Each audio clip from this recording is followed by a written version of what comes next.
So we were talking this morning, Breakfast Club. Where there's always a spark of the day, thought of the day. And by the way, quick plug: if you're not plugged into Loan Officer Breakfast Club, it's our gift to the industry every Monday through Friday, Everybody else 8:30. is. Everybody Yeah, else is there. You I if you're like not there, you're missing out. that's it. And it's Monday through Friday, 8:30 to 9. Go to loanofficerbreakfastclub.com. Check it out. So on Breakfast Club this morning, we were talking about this. So I always love to do, every week we do the boot camps. You got Alliance. We got so many great things. I always start with the thought of the week. And listen to this, Carl. I heard this and I thought that is the way to articulate it in a very powerful way. And we're thinking about mastery. So mastery is where you get so good at something over time, because people look at Carl and say, "Oh yeah, man, he's just really naturally good at it." And they're like, they have no idea the hours you've put in.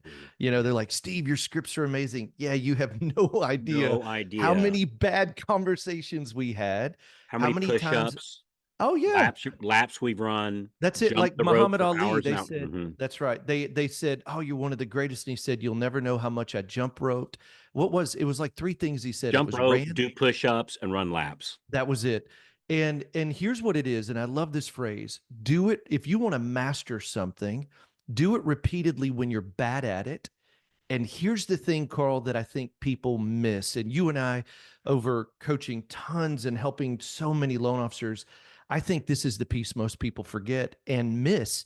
Do it repeatedly when you're bad at it. And here it is, long enough until you get good at it. Mm. Man, because what happens is it's like anything you start, like I never heard of anybody starting to play football or baseball or hockey or working out or riding your bike and being really good at it. But the true test of a champion, the true test of a winner is, will I be committed to do it long enough until you get good at it? Because look, there's a couple of things. Mastery doesn't start, it starts by repetition, not perfection. And Carl, I think you know what it is? It's that old adage we heard growing up. I heard my dad say it, and it's part of what I had to work through. Was he'd say, "Son, if you're going to do it, son, just do it." Right. Yeah. And you know what we taught people? That if you didn't do it right the first time, you must be doing it wrong. And Or it was or or if you don't do it right the first time, you're not good enough. Mm. Whew. And we didn't Whew, even know it. We didn't didn't even even know know what it. we were saying. It's just this old adage, and we heard And my you know what? The people that said it to us didn't know what they were saying they either, they meant Steve. good by it. Like I They know meant my good dad by it. was such a good, gentle Yeah. man. He Mhm. would have never said something to hurt you. For sure. But I'll never forget there was this one specific time he was in the restaurant business. We had a lunch or dinner run. It was super busy, and I was piddling around with peeling shrimp, being a kid. And he said, "Son, if you're going to do it right. Get it done." And I'll never forget Mhm. later, years later, because you've taught me a lot about this. You're the greatest starter I've ever met. Like you ready, fire, aim. Like you don't wait to get it right. You just take action and fix it along the way. And when I was really just looking in reflection, saying, how come I feel like I got to spend all this time in preparation and all this time making sure I get it right before I take action? You know what it came back to? Tell That me. one time when I was a kid, when my Mhm. dad said it out of haste, and he didn't mean anything I by get it, it. I get it. but Mhm. it was just one of those things. And I think as a loan officer community, we have to hear this. Look, do it when you're bad at it long enough till you get good at it. You And know, and you know it's what I you know what I think the problem is? what is it? I really think the problem is that the loan officers are afraid, well, Steve, you don't understand. I'm going to look stupid. Mm, And I mm, think I can't. I wish I was the one that came up with this, but I don't remember who it was. But somebody said, um, "Risk looking stupid. mm. Risk looking stupid." And if you're not going to risk looking stupid, you're not going to get very far. Yeah. Hey, so Carl, Oh, let me ask you this. all And, right. and and I'm hearing what others are saying, and it goes right on the thing. Hey, but Carl, what if it's a horrible phone call? Carl, what if they tell me and they start screaming at me and hollering at me and cussing at me and I It, look stupid? Hey, what if I get embarrassed? What if they embarrass me? I heard that yesterday from a loan officer. Talk to me about that. yeah. So I got some breaking news for you. If you're not willing to crash and burn, you're not going to get Mm, very far. mm, mm, So you're going to crash and burn. mm. I've crashed and burned majorly in my business life, like majorly, uh, what, 2 times, maybe Yeah. 3, 2 Yeah. times, the major crash and burn. Now, I've done crash and burn on presentations, especially in the early days, a lot. Hmm. Hey, I saw, I'm listening to a podcast right now, and they're talking about how these comedians get their stage presence and how they put together an hour-long presentation or an out presentation act, an hour-long act. Sure. I always thought that they just sat out and scripted out an hour's worth of content. That's not what they do. So Mm. what they do is they'll do about 3 minutes, and then they'll insert that in a very small local show. We might have talked about this on a podcast before, Talk but about it. they'll so let's take who's like Jerry Seinfeld, right? Sure. Probably one of the largest comedians alive today. And so what he'll do is he'll go, "Hey, I got this new little bit, and it's 3 minutes long." And so he'll pop in to one of the local comedy shows for free Mm. and just go and do like a little 15-minute thing and insert in that 3 minute part into it. Did it go? Yes, awesome. I now have 3 minutes of content for this hour show I'm going to do on Netflix. Now I Mm. need to do it again. Mm. Yeah. Or did it go? No. Yeah. Take that out. That wasn't good. Go Mm. get another one. Mm. And so to put together an hour comedy show, like Sure. on Netflix or Yeah. something, he said he goes through hours and hours and hours of Yeah. stuff that didn't work to Yeah. find the stuff that did. And I think that we as loan officers have to be able to do that same thing. We have to be willing to bomb. Mm. Because if you're not willing to bomb, like in Jerry's case, there's no jokes. There is no Yeah. hour-long presentation. That's only developed by screwing it up, doing it Mm. wrong. Mm. I thought it Mm. was funny. Come to find out, that bit wasn't. And that's how they put together an hour presentation. So he's willing or she's willing Yeah. to not be funny in their case, or in our case, to not get the sale, to have somebody say, dude, get out of here. That was no Yeah. good. Yeah. Or fall on your face, so to speak, and maybe literally on a stage. You have to be willing to, my daddy used to tell me, if you don't skin your knees from time to time, you're not running fast enough. And Yeah. so you just have to risk looking stupid. You have to be Mm. willing to fail. And dude, that's like, dude, we're learning to ride a bicycle. Yeah. I don't know about you, but it's not like I got on it one day when I was however old you are, 4 or 5, however old you are, and off pedaling I go. Right? None of us did. The wheels wobbled and I fell down, and the Yeah. wheels wobbled and I fell down, and the wheels wobbled and I fell down, and then, after doing that a handful of times, it's like, man, I got it. Yeah. Or No. you see a baby walking. They don't Mhm. they don't walk and then fall and go, screw that. I'm going to crawl for the rest of my life. Yeah. Right? So you just have to, like, because you know what it is. The reason why a baby can fall and get back up, Mm. literally 1,000 times learning how to walk, is they don't understand the fear of looking stupid. The fear of looking Mm. stupid doesn't hold them back. They Mhm. just think that's part of the process. They don't know stupid and fear yet of what people think of me. Babies don't know that. They just know the positive reinforcement they get when they walk that 2 steps and mommy and daddy goes, "Ooh, how wonderful." Is they in their case, they don't even know about looking stupid. Right. And so they push through it because they don't even know it's there. So if we can get that thing out of our head that, gee, what are other people going to think of me? Yes. Well, don't do anything and they won't think of you at all, Mm. including when it comes time to refer out their deals or to get a mortgage. Yeah. I Does that love make that. sense? That's a little bit of a rant there, 100%. but you, No, well, I love it. Hey, here, there's two things I wrote down. Number one is what you and I talked about this on episode 362. There's no bears in loans. yeah, And you know what it is, Carl? It really goes back to this. Um, the fear, you got to find out what the reward is that overtakes the fear. So the reward is right now, if I make an outbound call and I ask for the business, I currently don't already have the business. So what do I lose? I have a no, I get a no. right, But if I get a yes, every yes, especially from qualified agent relationships, I mean, we see it as much as 30, they're worth $36,000 a year because they're Each. actively, yeah, each. And so for no's, I already had a no.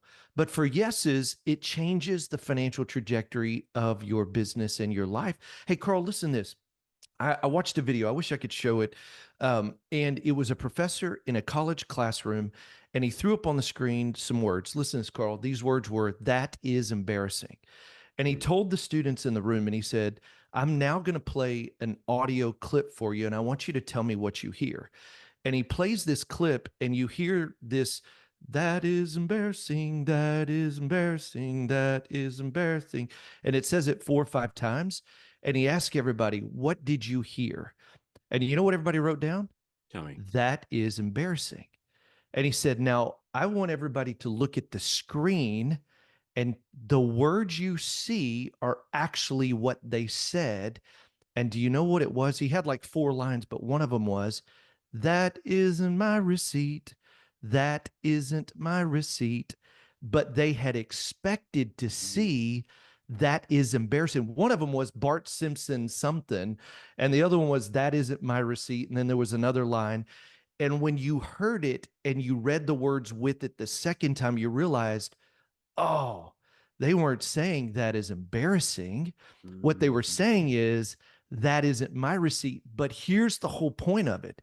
Why would somebody feel like, "Oh, I don't want to look stupid"? You'll get what you're looking for. mm, And so what happens is we've been conditioned by experiences, by realtors, by past clients. Like I remember one of the conditionings I had. I mean, we all did. I was starving, broke. I was 25 years old, working to get in the business. And I would hear agents. Now, what I realize now, out of 100 agents, maybe two, but their voices were so loud. They would say, "If you can't do it, I'll do it. I'll get it over to another loan officer that can."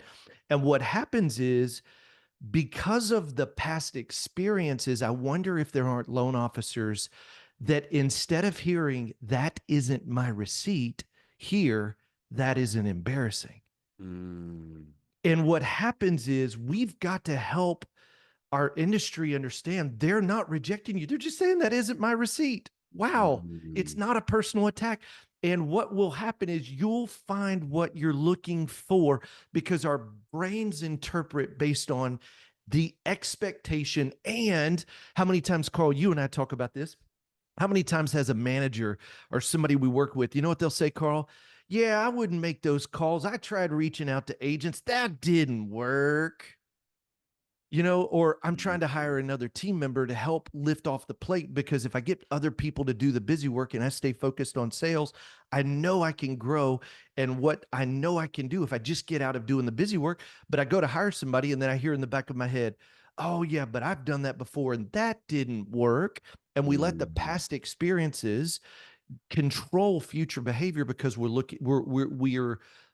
are looking for, and we've been conditioned to look for things that say, "Man, I don't want to feel embarrassed." mm, And so I think that's so important that we uncover the lie. A no is a no. They're not rejecting you. They're saying, "That isn't my receipt," not, "That is embarrassing." And how do mm, we get the courage each and every day to step in and just take massive action and overcome call reluctance? mm. Isn't that great? Like it, It is it's great. So how do you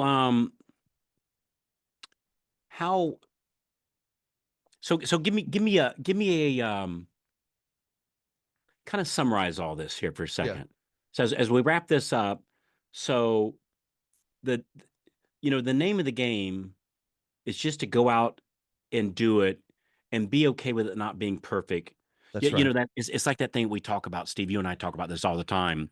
The purpose of doing version one It's to get to version 2. That's it. and the That's it. purpose of version two. To get to version 3. And it's not until we get to version three that we go, all right, now we're expecting money. Yeah, now we Now we're start seeing expecting some real referrals. results. Yeah, that's Now right. we're expecting Yeah. loans, Yeah. right? But it's not until we finish. Yeah. It's not version one isn't to get loans. Version one is to get to version two. Version two is to Yeah. get to version three. So if we kind of summarize this as we're kind of Yeah. wrapping this up, so so I that most people won't do something long enough or become a master of it because they're not a Mhm. master when they start. Mhm. So the one thing I really want you to keep in mind this week going forward is make sure that you keep doing the right activity consistently over time, and Mhm, don't stop because you don't see instant results. mhm. And listen, if you were to say, Steve, give me a takeaway, here's the three things I thought. Number Okay. one, you got to make sure that why you're doing what you're doing is bigger than the pain of your fear of rejection. Because Mhm, listen, it's valid, it's real.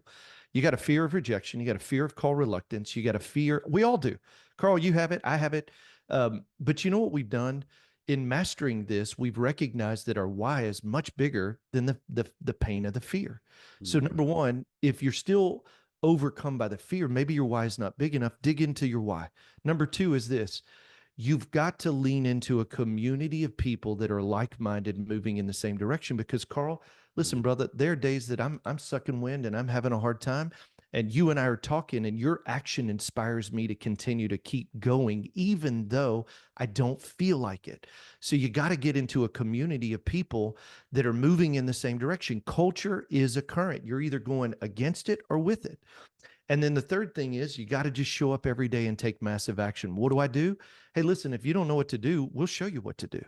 Um, you know what I was just thinking about, Carl? If somebody's listening and say, "Man, you're speaking to me today," I'm thinking about Tara McCafferty. You and I both know her. She's been a part of the Freedom Club for a ton of 4 or 5 years. We had dinner with her 3 years ago. 14 weeks ago, she decided to take even more action than she's taken. And you and I, she, like in the boot camp, she said, Steve, I want to join, I want to really get consistent. You've coached her. I've And then she joined the boot camp as well that I'm doing. This 8 weeks of really digging into a small group community and saying, how do I get consistent, make sure I'm doing the right activities and know what activities to do to get big results. And Carl, this is her 15th week of doing Tell me, consistent work, and she tell has me. 14 loans closing in 10 days. 67% came from a market she had never even known. She didn't know anybody in. She went from Reno, Nevada to Jackson, what was Jacksonville, Florida. Yeah. If you didn't listen to podcasts, it was the previous one. And you know what I hear? A why bigger than the pain. I Mhm. hear the ability to stay consistent in doing the work and being accountable in a small group when I didn't want to. I committed to myself and my family to show up. I had no other choice. And number three, I'm leaning in to learn the skill, the discipline, and what actions move the needle the most. And in doing that, she had put 16 more loans in the pipeline, 14 closing in 10 days. And I'm just telling you, Carl, it's massive results. And you know what? You and I were talking about this. It doesn't even take a long time. Mhm. 14 weeks to change. She was closing 4, 5, 6 loans a month and just wanted to get to 8 to 10. And in 14 weeks, literally a veteran knows how to do the work, leaned in and seeing big results. But it wasn't easy. But it's what champions do. And so if you want to learn more, You look, go to loanofficersuccess.com, fill out a couple of pieces of information. Myself, Jennifer, one of us will call you and we'll help you take a next step and talk to you about what it looks like to take massive action. Loanofficersuccess.com. And would love to help them, Carl. I think that'll help them with this. Yeah, I think it's, I think you if you want it bad enough, you'll take action, and if you don't, it's Yeah. okay. It's Yeah. okay. It's Yeah. okay. Just, be okay with where you are and, like, life is good. Yeah. For those that are going, "Hey, I think I'm worthy of more. I think I deserve more." Yeah. What's that website again? Loanofficersuccess.com. Yeah. That's We'll it, see you man. on loanofficersuccess.com. Thanks again, everybody. Thank you. Thanks, Steve. I appreciate you, brother. All right. See you.